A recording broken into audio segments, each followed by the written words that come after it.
Radhe Radhe friends, कैसे हैं आप। कान्हा जी की कृपा से सब ठीक ही होंगे। अगर आप मेरे चैनल पर नए हैं तो पहले चैनल को सब्सक्राइब करें, वीडियो पसंद आए तो लाइक शेयर अवश्य करें। राधाष्टमी की हार्दिक शुभकामनाएं। आज मैं आपके साथ शेयर करूंगी राधा रानी की सच्ची घटना। बरसाने में एक सेठ रहते थे। राधा रानी की भक्ति उनके सर पे थी। राधा रानी के महल वो रोज पैदल जाते थे। जब तक राधा रानी के दर्शन नहीं होते थे तब तक वो पानी भी नहीं पीते थे। अब चाहे बारिश हो, आंधी हो, तूफान हो, कुछ भी हो, लेकिन सेठ जी रोज का नियम था कि राधा रानी के दर्शन करते थे। सुबह की मंगला आरती और रात की शयन आरती। उनके कपड़ों की दुकानें थीं। उनकी 3 बेटा 3 बहुएं थीं। उनके बेटा बहू बहुत ही आज्ञाकारी थे, लेकिन सेठानी तो बहुत पहले ही भगवान को प्यारी हो गई। जीवन में सब कुछ अच्छा था और सेठ जी पूजा, दान, पुण्य, संतों की सेवा बहुत ही मन से करते थे। सेठ जी कभी किसी चीज़ में कंजूसी नहीं करते थे, लेकिन सेठ जी के मन में एक कसक थी, क्योंकि उनकी कोई बेटी नहीं थी। आपने सुना होगा, माँ और पत्नी के बाद एक बेटी ही होती है जो अपने पापा का सबसे ज़्यादा ख्याल रखती है। सेठ जी को ये अभाव हमेशा खलता था कि काश उनकी कोई बेटी होती तो उन्हें भी एक बेटी का प्यार मिल जाता। संतों की सेवा करते करते उनकी चिंता कुछ कम हुई। सेठ जी से एक बार एक संत बोले कि अगर मन में अभाव हो तो उस पे भगवान का भाव प्रकट कर लो। वह संत बहुत ही होशियार और बहुत पहुँचे हुए थे। संत बोले सेठ जी से, तुम्हें बहुत भाग्य के बाद बरसाने का वास मिला है। राधा रानी से नाता जोड़ो तो तुम्हें कोई अभाव नहीं होगा। संत की बात सेठ जी के दिल में घर कर गई और सोचने लगे, जब मेरे पास इतनी प्यारी बेटी है मेरी राधा, तो मैं क्यों सोचता हूँ कि मेरे पास मेरी कोई बेटी नहीं है। राधा ही मेरी बेटी है। दिन में ही दौड़े दौड़े अटारी पहुँचे और राधा रानी से बोले, मैं तो बहुत अज्ञानी था, तुम्हें अपनी माँ मान रहा था, लेकिन तुम तो मेरी बेटी हो। अब मैं तुम्हें आगे से कभी सर नहीं झुकाऊंगा। कोई बाप अपनी बेटी के आगे सर झुकाता है? तुम तो मेरी पगड़ी की लाज हो। आज से तुम मेरी बेटी हो। इतना कहकर सेठ की आंखें भर आईं और राधा रानी से कहने लगा, आज से मैं आपको लाली कहूँगा, और अगर मैं तुम्हें डांटूँ तो अपने बाबा की बात तुम सुनना। मुझसे गुस्सा ना हो जाना। लाली, अपने बाबा की बात सुनोगी ना? सेठ जी राधा रानी के महल में बैठकर अपने और किशोरी जी के रिश्ते को पक्का कर रहे थे कि आज से किशोरी जी ही मेरी बेटी हैं।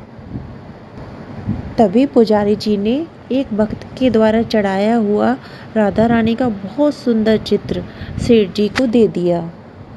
पुजारी जी ने सोचा कि सेठ जी इसे अपनी दुकान पर लगा लेंगे, पर पुजारी जी ने यह सोचा नहीं कि सेठ सोच रहे हैं कि उनको खजाना मिल गया। सेठ जी ने अभी राधा रानी से रिश्ता बनाया और अभी इतना सुंदर चित्र उनके हाथ में आ गया।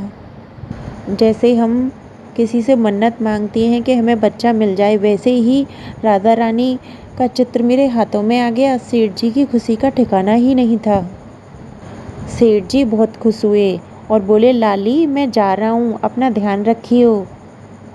सेठ जी घर आए और उस सुंदर चित्र को अपने घर में लगा लिया। अब सेठ जी उस चित्र को घर में लगाने के बाद उस चित्र से बात करने लगे। अपनी सारी बातें, दुख सुख, अपना सारा व्यापार के बारे में हर बात वो अपने राधा रानी से कहने लगे। उस चित्र से वो सारी बात कहते थे, जैसे कोई बाबा अपनी बेटी को अपनी सारी बात बता रहा हो। खाना खाने से पहले अपनी लाली को आवाज़ लगाते, लाली, आजा, अपने बाबा के साथ खाना खा ले। और अपनी बहुओं से कहते कि लाली के लिए खीर बना लो, लाली को खीर और अरबी बहुत पसंद है, तो मेरी लाली के लिए खीर अरबी बना दो। अब तो सेठ जी कहीं भी जाते, घर वापस आते तो पुत्री भाव से सबसे पहले राधा रानी को ही आवाज़ लगाते। सेठ जी बहुत खुश रहते थे, तो दुकान पे सब उनसे पूछते थे, सेठ जी आप बहुत खुश रहते हो? तो सेठ जी ने कहा, मेरी 3 बहुएँ हैं, 3 बेटी हैं और मैं इतना भाग्यशाली हूँ कि मेरी बेटी राधा है, तो मुझे क्या दुःख है। लाली के आने के बाद अब तो सेठ जी किसी से बात भी नहीं करते थे, ज़्यादा से ज़्यादा समय राधा नाम में और माला में और राधा रानी की सेवा में ही बिताते थे। तीनों लोग राधा रानी के चरण की सेवा करते हैं। वो राधा रानी सेठ जी की बेटी बन गई थी। एक दिन सेठ जी दुकान के लिए निकल गए, तभी मनहारी ने उनको आवाज़ लगाई। मनहारी उसे कहते हैं जो घर घर जाके कांच की चूड़ियाँ बेचते हैं। आजकल तो हम दुकानों से चूड़ी ले आते हैं, लेकिन पहले तो मनहारी ही गली गली आवाज़ लगा के चूड़ी लेके आते थे और वही चूड़ी हम लोग पहनते थे। सेठ जी ने मनहारी से कहा, सबको चूड़ियाँ पहना दो और पैसे दुकान से ले लेना। मनहारी ने सेठ की तीनों बहुओं को चूड़ी पहनाई। तीनों बहुओं चूड़ी पहनने के बाद अंदर चली गईं। जब वो अंदर गईं तभी चूड़ी पहनने के बाद अंदर से एक कन्या बाहर आई। वह बालिका इतनी सुंदर थी, सुकोमल थी, इतनी कि देखते ही उसको नज़र लग रहा है। और वह कन्या मनहारी के पास आई और मनहारी से बोली, मुझको भी चूड़ियाँ पहना दो। तो मनहारी ने सोचा शायद कोई रिश्तेदार आया होगा इनके घर पे, तो ये रिश्तेदार ही है। मनहारी ने उस बालिका को भी चूड़ी पहना दी। चूड़ी पहनकर बालिका अंदर चली गई। मनहारी ने चूड़ी पहनाने के बाद दुकान पे सेठ जी से पैसे मांगे। तो सेठ जी ने सोचा कि ये पहले तो कम पैसे लेता था, अब ज़्यादा पैसे क्यों मांग रहा है। तो सेठ जी बोले, क्या चूड़ियाँ महंगी हो गई हैं? तो मनहारी बोला, नहीं, आज मैं आपके घर पे 3 की जगह 4 लोगों को चूड़ियाँ पहना के आया हूँ। सेठ जी ने बोला, 3 बहू के अलावा चौथा घर पे कौन है? झूठ मत बोल, ये ले अपना पैसा। मनहारी बोला, मैं तो 4 को ही पहना के आया हूँ, लेकिन मनहारी बहुत पुराना था तो वो 3 के पैसे ही लेके चला गया। सेठ जी जब घर आए तो उनने अपनी तीनों बहुओं से कहा कि आज चौथा कौन था जिसने चूड़ियाँ पहनी। सेठ को बहुत अजीब लगा कि मनहारी ने झूठ क्यों बोला और सेठ जी अपना रोज का नियम करके रात को सो गए। सेठ जी ने रात को सपना देखा। सपने में राधा रानी आई। राधा रानी बहुत ही उदास थी। तो सेठ जी ने पूछा, बेटी क्या हुआ, इतनी उदास क्यों हो? तो राधा रानी बोली, आपने बेटी का रिश्ता तो बनाया लेकिन निभाया नहीं। सेठ जी बोले, लाली ऐसा क्यों कह रही हो?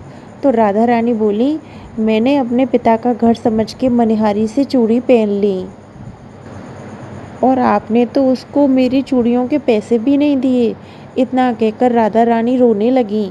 सेठ जी बोले, लाली मुझे माफ़ कर दे। सेठ जी बोले, मैं बूढ़ा हो गया हूँ इसलिए मुझे याद नहीं रहा।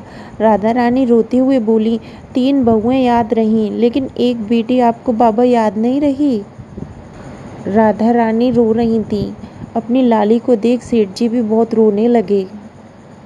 उनकी झट से आँख खुल गई और उनने देखा सुबह हो गई है। उनने स्नान किया और अपनी लाठी उठाई और किसी से कुछ भी नहीं कहा। बिना कुछ बताए सीधे मनहारी के पास पहुँचे। मनहारी का गेट बजाया तो मनहारी ने जब गेट खोला तो देखा सेठ जी थे। सेठ जी की आंखों से आंसू बह रहे थे। सेठ जी की ऐसी हालत देख के मनहारी घबरा गया और बोला, सेठ जी क्या हुआ? सेठ जी ने उससे कहा कि तुमने कल सच ही कहा था कि तुमने 4 लोगों को चूड़ी पहनाई थी। यह कहकर सेठ जी ने उसके पैरों में बहुत सारी स्वर्ण मुद्राएं रख दी।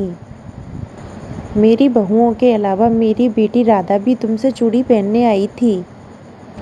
मैंने राधा रानी को अपनी बेटी माना है, लेकिन देखो कभी भी वो मेरे सामने नहीं आई।